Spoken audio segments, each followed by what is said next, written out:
अस्सलाम वालेकुम my chemist family. ये है आपका favourite channel your free academia. उन बच्चों का चैनल जो केमिस्ट्री समझ कर पढ़ना चाहते हैं। रट्टे वालों के लिए है कोई और चैनल। सब बोलें 10 time my passion my chemistry. Now study time starts. Okay बच्चों, कल के लेक्चर में हमें चैप्टर नंबर 2 के एनालिटिकल क्वेश्चंस देखे थे और उसके साथ साथ मैंने आपको गेस्ट पेपर में कुछ जो रिपीटेडली क्वेश्चन आए उनके बारे में भी बताया था। वो मैंने अपने व्हाट्सएप जो चैनल है वहाँ पर शेयर कर दिए हैं। उसके अलावा आज हम देखेंगे चैप्टर नंबर 3 के क्वेश्चंस। तो लेक्चर करने से पहले मैं आप सबसे रिक्वेस्ट करती हूँ कि वीडियो को लाइक करें, एक अच्छा सा कमेंट करें, चैनल को लास्ट में सब्सक्राइब करें और बेल आइकन को भी प्रेस करें ताकि आने वाली वीडियो तक फौरन पहुँच जाए।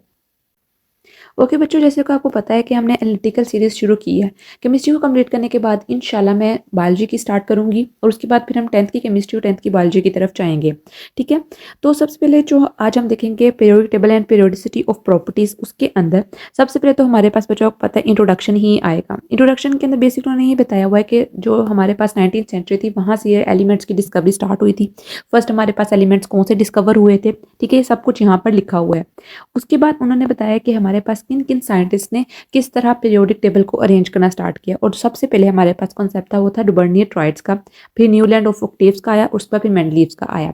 अब आपसे अगर एनालिटिकल बेस्ड क्वेश्चन आएगा तो वो किस तरह आएगा, आपसे वो पूछ सकते हैं कि न्यूलैंड ऑफ ऑक्टेव्स जो था हमारे पास लॉ आया था, उसने किसको मतलब कि करेक्ट किया था, किस लॉ को करेक्ट किया था और उसके और न्यू वाले लॉ के अंदर क्या डिफरेंसेस है। मीन्स कि आपके पास न्यूलैंड ऑक्टेव्स है, ठीक है, डुबर्नियर को इसने करेक्ट किया था। मीन डुबर्नियर का ट्राइड ला था, आपको पता होगा कि हमने देखा था कि जो 3 एलिमेंट्स एक साथ होंगे उनका जो एटॉमिक नंबर होगा दरमियान वाले का क्या होगा, वो एवरेज होगा उन दोनों की निस्बत। ठीक है, अब न्यूलैंड ऑफ ऑक्टेव जो था उसने करेक्ट किया था इस चीज़ को। तो आपसे वो पूछ सकते हैं कि किस तरह और किस बेसिस के ऊपर जो न्यूलैंड था उसने करेक्ट किया था डुबर्नियर ट्राइड्स को, और सेम इसी तरह कि किस तरह मेंडलीव्स ने जो था वो न्यूलैंड ऑफ ऑक्टेव्स को करेक्ट किया था। तो बेसिकली यही एक चीज़ है, बस उन्होंने क्वेश्चन को ना थोड़ा सा आगे पीछे करना है। बात वही होनी है, बात बुक से ही होनी है, बस उन्होंने आपके कॉन्सेप्ट को चेक करना है। ठीक है बच्चों, उसके बाद यहाँ पर उन्होंने साइंटिस्ट के बारे में लिखा हुआ है कि रशियन केमिस्ट था और इन्वेंटर था। ठीक है, और सबसे पहले इसने हमारे पास एक कॉन्सेप्ट दिया था first version of periodic table के हवाले से। ठीक है, आप इसको एक दफा पढ़ लीजिएगा। उसके बाद मेंडलीव्स का पीरियोडिक टेबल, ठीक है, ये बहुत इंपॉर्टेंट है और ये लोगों के आंसर में बहुत बार आया, तो आपने इसको अच्छी तरह और पूरे याद रखना है। और एक और बात बच्चों कि मेंडलीव और साथ मूजले, इन दोनों के पीरियोडिक टेबल के दरमियान अक्सर डिफरेंसेस आ जाते हैं कि मेंडलीव का टॉमिक जो पीरियोडिक टेबल था वो किसके ऊपर बेस कर रहा था और मूसले का जो पीरियोडिक टेबल था जो उसने दिया था वो किसके ऊपर बेस कर रहा था। आगे बच्चों यहाँ पर डू यू नो में उन्होंने एटॉमिक नंबर की डेफिनेशन दी हुई है, तो आपने ये भी लाजमन करनी है। ठीक है, और उन्होंने बताया कि किस तरह एटॉमिक नंबर जो है वो इंक्रीज करता है पीरियोडिक टेबल के अंदर। ठीक है, टेस्ट योरसेल्फ आपने कोई नहीं छोड़नी है। मॉडर्न पीरियोडिक टेबल के अंदर क्या है, मॉडर्न पीरियोडिक टेबल के अंदर उन्होंने बताया कि हमारे पास कितने हमारे पास पीरियड्स हैं और कितने ग्रुप्स हैं। पीरियड और ग्रुप्स के ऊपर अक्सर लॉन्ग क्वेश्चन आ जाता है। पीरियड्स के ऊपर तो मोस्ट प्रोबेबली लॉन्ग आ जाता है ना, और इसके जो सेलिएंट फीचर्स है, जब मैं लेक्चर पढ़ा रही थी, चैप्टर पढ़ा रही थी, तब मैंने आपको बहुत डिटेल में सब कुछ बताया था। तो आपने अगर वो वीडियो नहीं देखी तो मैं डिस्क्रिप्शन में उसका लिंक डाल दूंगी, पूरे प्ले लिस्ट पूरे चैप्टर का, तो आप लोग उसको देख सकते हो। ठीक है, तो ये लॉन्ग फॉर्म पीरियोडिक टेबल है। ठीक है, उसके बाद उन्होंने सैलिएंट फीचर्स यहाँ पे बताए हैं कि लॉन्ग फॉर्म पीरियोडिक टेबल के क्या सैलिएंट फीचर्स हैं। सैलिएंट फीचर्स से मुराद बेसिकली बच्चों ये होता है कि उस पीरियोडिक टेबल के अंदर क्या क्या खसूसियात हैं। मीन्स कि हम कैसे गेस कर रहे हैं कि यहाँ पर ये एलिमेंट है तो क्यों है एलिमेंट, कितने हमारे पास पीरियड्स हैं, ठीक है, और किस तरह हमने उनको नेमिंग दी हुई है। तो बेसिकली सैलिएंट फीचर्स के अंदर हम इसी चीज़ को समझते हैं।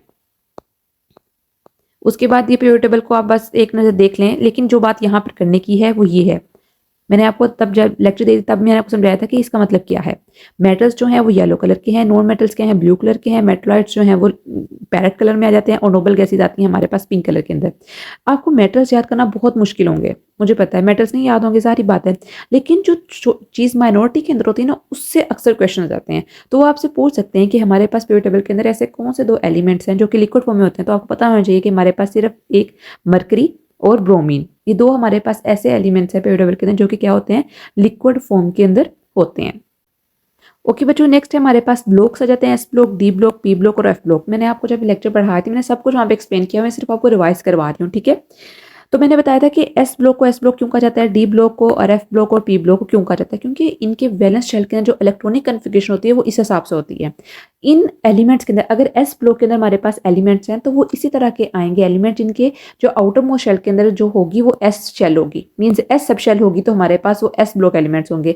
अगर उनकी डी सब शेल है तो वो डी ब्लॉक एलिमेंट्स होंगे, एफ सब शेल है तो एफ ब्लॉक और पी सब शेल है तो पी ब्लॉक। ठीक है, इलेक्ट्रॉनिक कन्फिगरेशन में लास्ट चैप्टर के अंदर देखी थी ना, चैप्टर नंबर 2 के अंदर। ठीक है, मैंने बताया था कि हमने इलेक्ट्रॉनिक कन्फिगरेशन करनी है तो उस हिसाब से हमारे पास जो होते हैं एलिमेंट्स को हम इस तरह रखते हैं।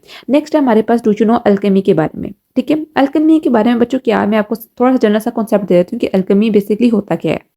बेसिकली बच्चों अल्केमी के अंदर क्या होता है कि आपने क्या करना है, किसी भी कॉमन मेटल को लेना है और उसको गोल्ड में कन्वर्ट कर देना है। अल्केमी बेसिकली ये है। जो पुराने ज़माने के साइंटिस्ट थे उनका बेसिकली रोल ये था कि हम कोई ऐसा सब्सटेंस जो है उसको डिस्कवर करें कि इंसान को ज़िंदगी जो है वो हमेशा के लिए मिल जाए। ठीक है, उसकी डेथ ना हो। तो बेसिकली ऐसा नहीं हो पॉसिबल, क्योंकि पता है कि हर किसी चीज़ को मौत आनी है।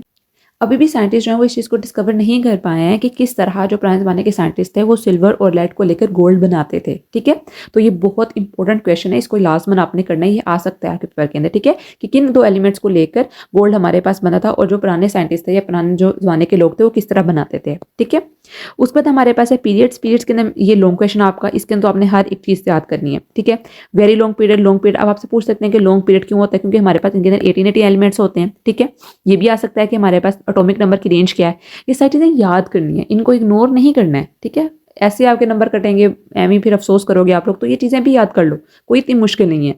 उसके बाद वेरी लॉन्ग पीरियड हम क्यों कहते हैं, हमारे पास 32 है और 32। अब जो एक चीज़ यहाँ पर है वो आपसे पूछ सकते हैं कि यहाँ पे स्टार का मतलब क्या है। पीरियोडिक टेबल के अंदर एमसीक्यूज में आ सकता है, एनालिटिकल क्वेश्चन आपकी बुक में से है कि ये जो स्टार होता है, स्टैरिक होता है, इसका मतलब क्या है। तो लिखा हुआ है यहाँ पर, since new elements are expected to discover it is incomplete period. तो उन्होंने बताया हुआ है कि हमारे पास यहाँ पर डिफरेंट एलिमेंट्स की न्यू की एडिशन हो रही है, तो हम कहते हैं कि ये क्या है, ये एक इनकम्प्लीट पीरियड है। ठीक है, पूछ सकते हैं कौन सा पीरियड होता है इनकम्प्लीट, और इनकम्प्लीट पीरियड तो क्यों है, क्योंकि उसके अंदर जगह रखी हुई है कि हम न्यू एलिमेंट्स को डिस्कवर करें तो उनके अंदर ऐड करते हैं। आगे बच्चों हमारे पास आते हैं ग्रुप्स। ग्रुप्स और उनकी general electronic configuration, very very important बच्चों, ये किसी सूरत भी मिस नहीं करनी। वो आपसे पूछ सकते हैं कि ऑक्सीजन फैमिली की इलेक्ट्रॉनिक कन्फिगरेशन क्या है, NS2 NP4। ठीक है, हाइड्रोजन फैमिली की क्या है, NS2 NP5। नोबल गैसेस क्या है, NS2 NP6, क्योंकि यही नोबल इलेक्ट्रॉनिक कन्फिगरेशन को बताती है कि कौन सी हमारे पास फैमिली है। बोरोन फैमिली है NS2 NP1। ठीक है, तो आपने ये अच्छी तरह याद रखनी है। और आपसे ये भी पूछ सकते हैं, मैं यहाँ से थोड़ा सा रिमूव करके समझाती हूँ, कि अगर हमारे पास ग्रुप नंबर 15 है तो वो कौन सी फैमिली होगी। ठीक है, आपको पता होना चाहिए कि वो नाइट्रोजन फैमिली होगी और उसकी क्या इलेक्ट्रॉनिक कन्फिगरेशन होगी, NS2 NP3। ठीक है बच्चों, ये आपने याद रखनी है। और यहाँ पर देख लो, जितने इलेक्ट्रॉन्स होंगे हमारे पास उतनी हमारे पास उसकी क्या होगी, इलेक्ट्रॉनिक कन्फिगरेशन। NS2 मैंने आपको पहले ये बताया था, एक दफा दोबारा वाइज कर देती हूँ, NP3 मीन्स के S के अंदर क्या है, इसके 2 इलेक्ट्रॉन हैं, जबकि P सब शेल के अंदर 3 इलेक्ट्रॉन्स हैं। टोटल कितने होंगे, 5 इलेक्ट्रॉन्स। ठीक है, 5 वैलेंस शेल के अंदर इसके इलेक्ट्रॉन्स आ चुके हैं। ठीक है, और ग्रुप नंबर क्या है इसका, 15, और ये नाइट्रोजन फैमिली से बिलोंग करता है। देन बच्चों most important do you know, यहाँ पर उन्होंने पूछा है कि जो आप फायरवर्क्स देखते हो वो बेसिकली किस वजह से देखते हो। तो आपको पता है फायरवर्क्स जो होते हैं बेसिकली डिफरेंट कलर्स के होते हैं, वो जहाँ उनके अंदर कुछ एलिमेंट स्पेसिफिकली होते हैं। जैसे हमारे पास पोटेशियम हो गया, स्ट्रोंशियम हो गया, अल्कली मेटल ज्यादातर होते हैं। ठीक है, और वो डिफरेंट कलर देते हैं। जैसे हमारे पास सोडियम जो होता है वो येलो कलर देता है, कैल्शियम देता है, स्ट्रोंशियम जो होता है वो स्कारलेट कलर देता है। ठीक है, ये ब्राउनिश शेड होता है। तो ये बेसिकली कलर किस वजह से होते हैं, ये अल्कली मेटल्स की वजह से होते हैं। ये आप अच्छी तरह इसको एक दफा दोबारा पढ़ लो, यहाँ पर इतनी कोई लंबी बात नहीं लिखी हुई, लेकिन आपसे ये पूछ सकते हैं कि कौन सा कलर जो होता है वो कौन सा कंपाउंड दे रहा है। ठीक है, 4-5 यहाँ पर लिखे हुए हैं। ठीक है, तो आप इनको अच्छी तरह याद कर सकते हो। उसको टेस्ट योर सेल्फ तो आपने लास्ट में करनी है। टेस्ट योर सेल्फ में से अक्सर वो दे देते हैं क्वेश्चंस। ठीक है बच्चों, MCQs भी बन जाते हैं यहाँ से। उसके बाद मोस्ट इंपॉर्टेंट टॉपिक आ रहा है हमारे पास एटॉमिक साइज, एटॉमिक रेडियस। बच्चों ये तो पूरे पूरे आपने टॉपिक करने हैं। ये ट्रेंड बहुत बहुत बहुत इंपॉर्टेंट है बच्चों, ये ट्रेंड और सेम भी बहुत है। मैंने आपको ट्रिक्स भी बताई हुई हैं, आप वीडियो में देखो जाकर जो मेरे चैप्टर की है, उसके अंदर मैंने आपको ट्रिक्स बताई हुई है किस तरह हम atomic size, atomic radius, shielding effect, ionisation energy को आइडेंटिफाई कर सकते हैं और किस तरह हम उनको हमेशा के लिए याद कर सकते हैं। ठीक है, अब अगर हम इनसे एनालिटिकल बेस्ड क्वेश्चन देखें, इनमें से हमारे पास क्या आएगा। अब आपको पता है कि अगर हम अक्रॉस द पीरियड मूव करें तो क्या हो रहा है, साइज हमारे पास डिक्रीज कर रहा है, जबकि अगर हम top to bottom in a group आए तो हमारे पास क्या कर रहा है, साइज इंक्रीज कर रहा है। यहाँ पर उन्होंने शो भी किया हुआ है साइज। ठीक है, ये कम हो रहा है और ये ज्यादा हो रहा है। अब आपसे वो जनरली तो पूछ सकते हैं। ठीक है, आ गया क्वेश्चन आ गया। अगर उन्होंने इसमें से एनालिटिकल क्वेश्चन बनाना होगा तो किस तरह बनाएंगे, वो पूछेंगे कि नियॉन जो है उसका जो एटॉमिक रेडिया है वो 69 है और फ्लोरीन का जो है वो 71 है। ये चेंज इन न्यूक्लियर जो है हमारे पास, sorry change in atomic radii वो क्यों है। ठीक है। तो आपने इसका क्वेश्चन अपने थॉट्स के मुताबिक देना, अपने कॉन्सेप्ट के मुताबिक देना, जहाँ पर लिखा हुआ है, ठीक है, कि क्यों हमारे पास जो एटॉमिक रेडिया है वो नियोन का जो है वो कम है, जबकि जो फ्लोरीन है उसका ज्यादा है। आगे बच्चों हमारा टॉपिक आता है शील्डिंग इफेक्ट का। शील्डिंग इफेक्ट के अंदर बच्चों ये अक्सर लॉन्ग और शॉर्ट दोनों में आ जाता है, ठीक है। ये बहुत इंपॉर्टेंट है, इसको आपने इस तरह देखना है।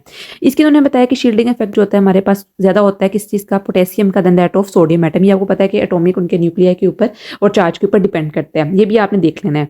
आगे आयोनाइजेशन एनर्जी है हमारे पास, कि आयोनाइजेशन एनर्जी बहुत बहुत बहुत इंपॉर्टेंट क्वेश्चन है बच्चों, इसको लाजमन करके जाना, इसको बिल्कुल भी मिस नहीं करना, ठीक है। इसका इससे अंदर भी वही एनालिटिकल क्वेश्चन वो इस तरह पूछ सकते हैं।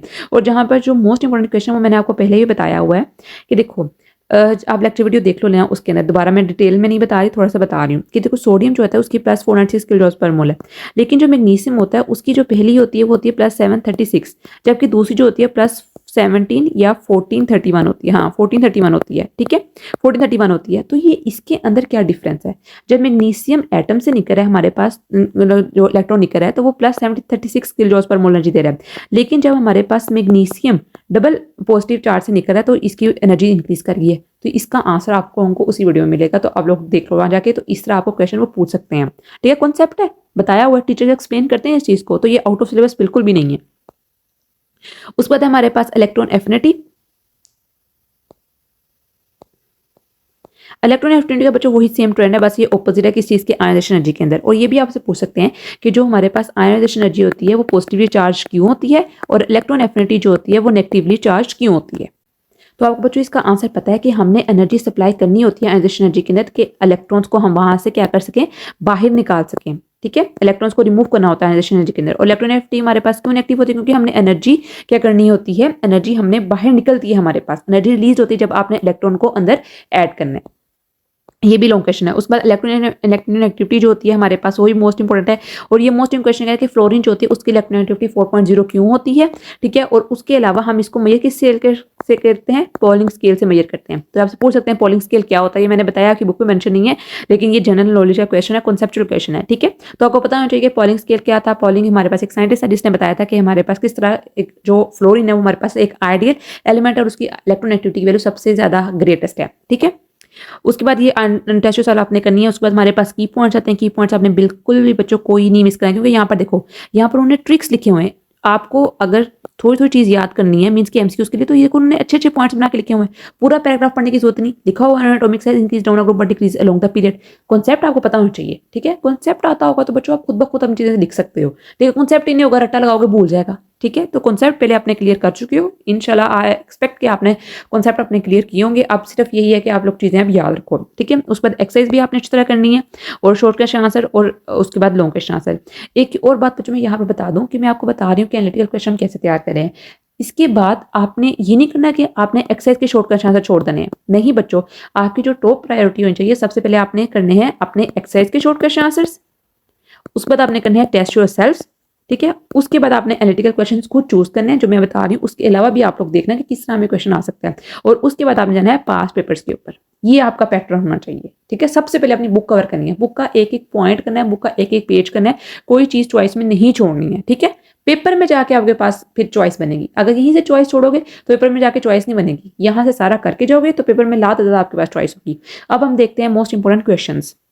ओके नेक्स्ट है हमारे पास, हम देखते हैं पास्ट पेपर के अंदर कौन कौन से क्वेश्चन आए हैं। What is shielding effect, define ionization energy with 2 examples, define Mendeleev's periodic law, why noble gas is not reactive, trends of are. तो बेसिकली मैंने आपको सब कुछ बता दी जो कि मैं आपको लेक्चर के अंदर समझा रही थी। इसके अलावा जो क्वेश्चन है बच्चों वो यही हैं जो एक्सरसाइज में से आते हैं, और कोई अपने पास से नहीं आया अब तक। जो अब आने हैं वो एनालिटिकल बेस्ड आने हैं जो मैंने आपको समझा दी हैं। आई होप सो कि आपको अच्छी तरह समझ आ गई उनकी। अगर फिर भी आपको नहीं समझ आई है तो do mention in the comment section. किसी क्वेश्चन का आपको आंसर नहीं मिला, किसी कोई कंसेप्ट समझ में नहीं आ रहा, तो आप मुझे ज़रूर बताओ, इंशाल्लाह I will try to help you. So बच्चों कल मिलते हैं एक नए एक्साइटिंग और अच्छी वीडियो के साथ, तब तक के लिए फी अमानिल्लाह।